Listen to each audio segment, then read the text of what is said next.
A helpful colleague has put up the name Colin Beattie, SNP Treasurer. He or she does not know that I oftentimes forget someone's name as an affectation, just as a kind of humiliation to the people whose name I pretend to have forgotten. I didn't mention Colin Beattie, whose name I almost forgot again there, because nobody in the country knows him, but everybody in the country, and indeed the wider world, where she was all set for a glittering career as a bureaucrat in the European Union, or even in the United Nations, but not now, Governor, not now at all. Not just the lustre has fallen off the Sturgeon-Murrell dynasty that established absolute power in Scotland, but the votes of her party, the SNP, are melting away like snow off a dike, as we say in Scotland, and deservedly so. Who knew that a party founded by fascists in the 1930s would end up wrapping itself in the LGBTQ plus two-spirit or whatever else is now in the acronym as a funeral shroud? Their wokeness done for them. Their predilection for placing men in women because the men, after they had committed, in many cases, their heinous sexual offences against women, decided that they were, in fact, women and must now, henceforth, be incarcerated on a prison estate where some of them would go on to enjoy their perverted predilections still further behind bars. You couldn't make it up, but you didn't need to. The Scottish government of the SNP and their gardening section, the so-called Green Party that doesn't give a toss about the environment, cares a little bit about Scottish nationalism and a lot about transmania. Or, as Joe Biden put it earlier this week, maybe we'll show you the clip, Joe Biden boasted that he was proud to have lifted the ban on transjester Americans. I think transjester is a phrase that is born. I think transjesterism is a phrase that will live on. Transjesterism. In fact, we've got it now. Let me hear it. I can't... As Commander-in-Chief, I was proud to have ended the ban on transgender Americans serving in the United States military.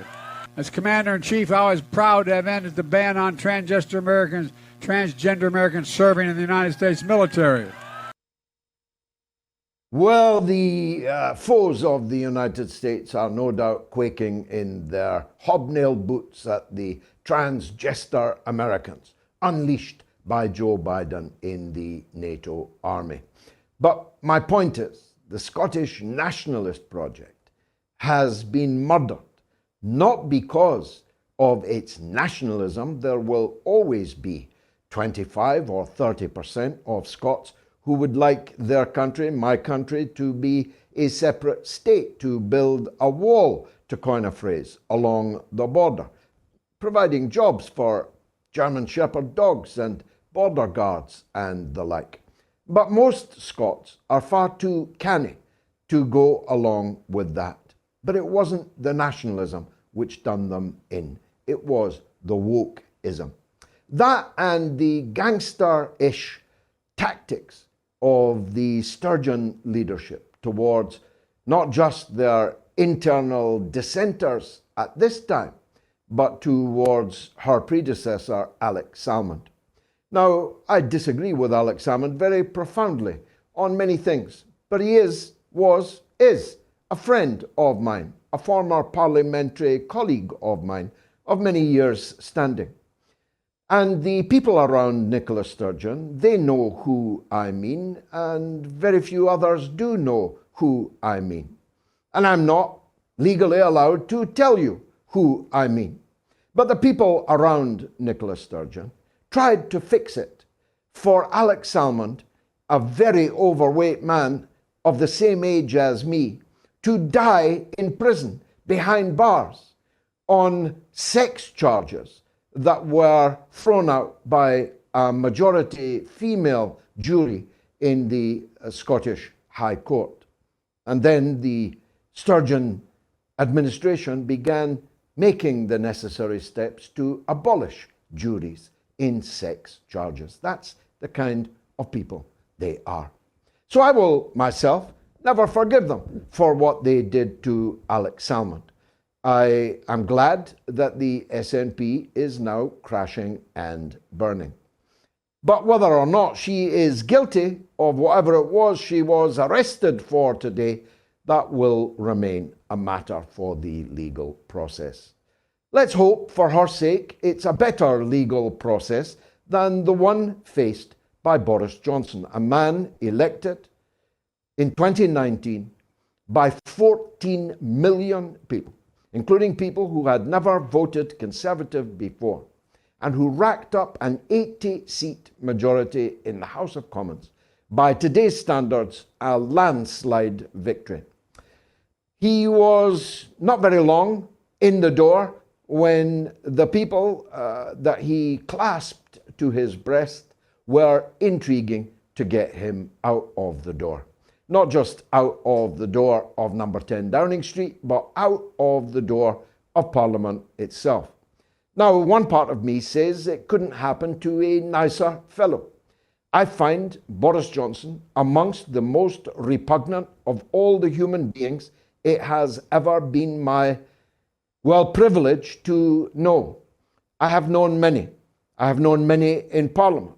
I have known many loathsome people in Parliament. Boris Johnson is right up there in my top 10 of the most loathsome politicians I ever came across. There is no lie that he has not told. There is no commandment that he has not broken. There is nobody that he has not cheated and deceived. There is nobody that he has not stabbed in the back. But none of that, dear viewer, is the point. He was the elected Prime Minister of the country, and he was removed by the blob. And it was a blob that deployed tactics even more, if such a thing were possible, despicable than those of Boris Johnson himself. Rishi Sunak was elected by nobody as the British Prime Minister. Not even a single Tory MP cast their vote for him to be the Prime Minister. He is an illegitimate Prime Minister, and I could use the colloquial word, except he's too ridiculous for that colloquial word. He's not a B.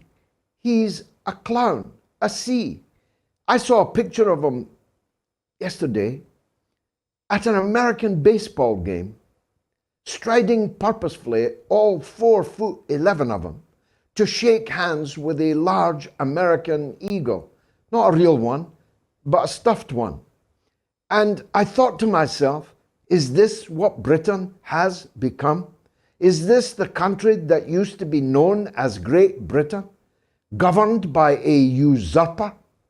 A man not even fit to sit on the knee as a ventriloquist dummy for Joe Biden? Joe Biden, folks, who told us when Rishi Sunak, or Rashid Sunak as he called him, go figure, this guy is the new Prime Minister of Britain. He has allowed our country to drift onto the shoreline of a devastating Third World War.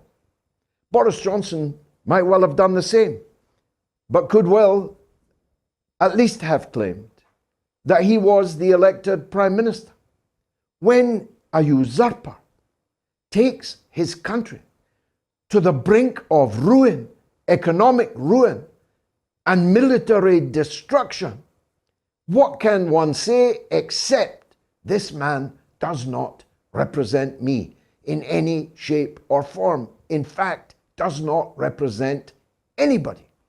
If he had gone to a ballot against anybody at all, he would have been defeated, even in the ranks, perhaps particularly in the ranks of the geriatric golf club gin and jag boars of the Conservative Party.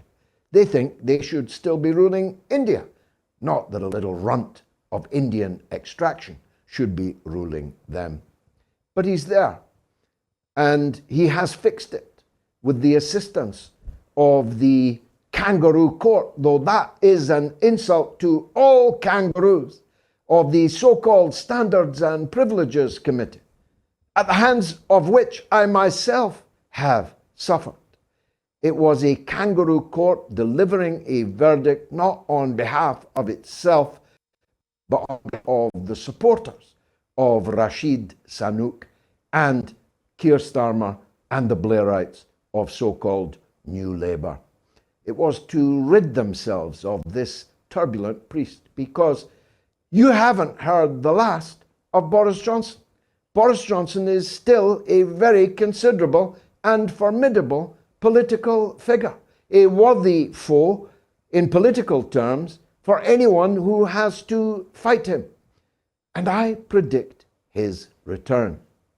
Now, nobody else seems to have grasped this possibility, so I may be about to surprise you. Many thought it strange that his amanuensis, Nadine Dorries, joined at the hip with Boris Johnson, hopefully out of range. Nadine Dorries resigned her seat in mid-Bedfordshire on the same day that Boris Johnson resigned his, and went off apparently into oblivion. But what if Boris Johnson now pops up as the candidate in Nadine Dorries' mid-Bedfordshire seat? He would certainly be elected. The Tory majority is 26,000 strong. And then he'd be back. Hey presto, a purged man, purged of any offence that he was being bagged for. I remind you that the offences he was bagged for were eating cake and drinking wine in proximity to his colleagues during a COVID crackdown, lockdown, now almost entirely discredited.